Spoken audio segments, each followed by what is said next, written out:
I'm Dr. Christopher Barker. Welcome to Holding Space. I'm a New Jersey licensed clinical psychologist, and I talk about topics related to psychology, also things that may be of cultural interest. And today is International Women's Day, but I think this podcast actually can be true for just about any day because I was raised in a single parent household. My mother had to work two jobs sometimes with a lot of responsibilities and not a lot of pay for the things that she did, and she worked really hard. So I have a very sort of personal interest in promoting and drawing attention to women's issues and especially trauma affecting women. And since I do talk a lot about trauma, well, let's tie those together. But International Women's Day is a day to celebrate women's achievements, amplify their voices, recommit ourselves to building a world where every woman can live with safety, dignity, and freedom. But celebration without truth is incomplete. So we're also going to talk about the trauma, its impact, its silence, and the strength that women show in healing from it. It isn't just a day on the calendar. It's a reminder of the ongoing fight for equality, representation, and safety. It's a day that honors the women who paved the way, the women who are leading today, and the women whose stories are still waiting to be told. But behind many of those stories is a reality we can't ignore. Women experience trauma, especially interpersonal trauma, at a disproportionately high rate. And that trauma shapes lives, relationships, opportunities, and even the way women see themselves. And there's outright trauma. There is complex trauma, which I'm writing about now. And complex trauma is more a matter of neglect and the things that you don't receive.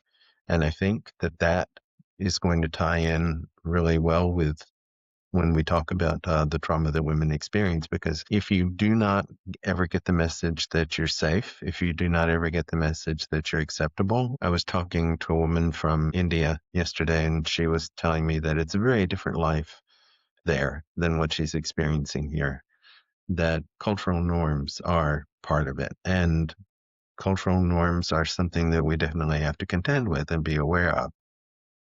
But we are not here to sensationalize pain. We're here to understand it. Trauma can come from many places: emotional or psychological harm, coercion or control, which is often experienced in many domestic violence or exploitive relationships, childhood adversity, social or economic oppression, discrimination, harassment or exclusion, community or generational trauma. And what's important is not the details of the event, but the impact. How trauma reshapes a woman's sense of safety, identity, and possibility. Trauma can influence self-worth. It can influence trust in others in an ongoing basis. It can influence boundaries, either too strong or too few, depending on what society seems to deem appropriate and what you've learned over the course of your life. Decision-making, relationships, career paths, mental and physical health, all are impacted. And yet, despite these challenges, women continue to rise, to rebuild and to reclaim their lives. And that's something that we're hearing a lot about these days. And I'm really applauding the people who are standing up for their strength. It's important. One of the most powerful truths about trauma is this: survival is not weakness. It's evidence of extraordinary strength. Being able to survive trauma requires an ongoing effort, and sometimes you're not even aware of the impact of things until either something points it out to you or someone points it out to you, or maybe you see a podcast about it and you start to recognize some things about yourself. But women who have lived through trauma often develop especially deep empathy. Hurting allows you to feel the hurt of other people. And empathy is something that we will do on another occasion also, because it's a whole separate topic. But it also develops fierce resilience, intuition, and awareness, because if you have to be sensitive to when the next implication of non-safety will occur, then you have to sort of like be aware. And sometimes that results in hypervigilance. Trauma can also influence the creation of creativity, leadership, rooted in compassion, a drive to protect others. These strengths don't ease the pain, but they show the world what healing can look like. And I think that's a really important point. We need to realize what healing is and how to facilitate it.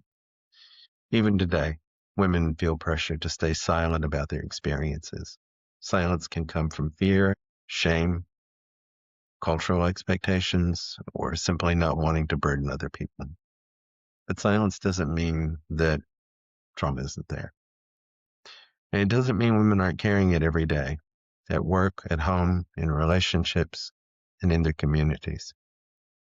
International Women's Day gives us the chance to break that silence with compassion, to say, we see you, we believe you, your story matters. Healing is a collective act. It's not just an individual journey. We can support women by listening without judgment, believing their experiences, challenging harmful norms, being able to break the patterns that have been oppressive for generations, creating safer workplaces and communities, teaching emotional literacy, encouraging access to support systems, advocating for policies that protect women.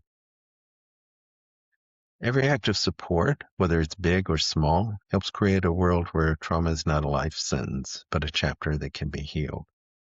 And honoring stories of the women who have left a harmful situation, the woman rebuilding her confidence, the woman learning to trust again, to find her voice, the woman choosing herself. Those are triumphs worth celebrating. So when we're talking about something especially as subtle as complex trauma, we often do not see the, I guess, severe impact. We don't think that there's anything that like, well, what terrible thing happened to you? Sometimes it's the lack of things happening to you. It's the lack of safety. It's the lack of feeling accepted. It's the lack of feeling a fit.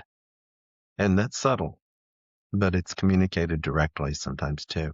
And I know there will probably be some blowback on this and people saying, oh, well, what's a man doing talking about women's trauma? Well, again, I was raised by primarily my mother and my grandmother, and I got to see firsthand what it's like to have to take on the world by yourself, sometimes in a world that is not very honoring of women's positions and their responsibilities. And also, there is also the blowback that sometimes happens when people start talking about, well, is this a Me Too type of situation? Well, yeah. I mean, essentially, women have trauma, men have trauma. There is an equality there. And there is an equality in terms of what we need and what we need to experience, what we need to undo in order to heal, and what we need to do in order to feel safe. That's something that we can all relate to. So on International Women's Day, I'm sending this message out of support for women who are healing, for women who are making their stories known. And also I'm sending this out to celebrate those who are speaking up. I'm going to have a couple of guests over the next few weeks who are going to be talking about those issues. So for now, thank you for holding space. And thank you for tuning in. And I will see you soon. And remember, if you like these podcasts, hit like and subscribe, leave comments, leave questions. Feel free to ask me anything, and I will get back to you as soon as I can. But thank you for being here.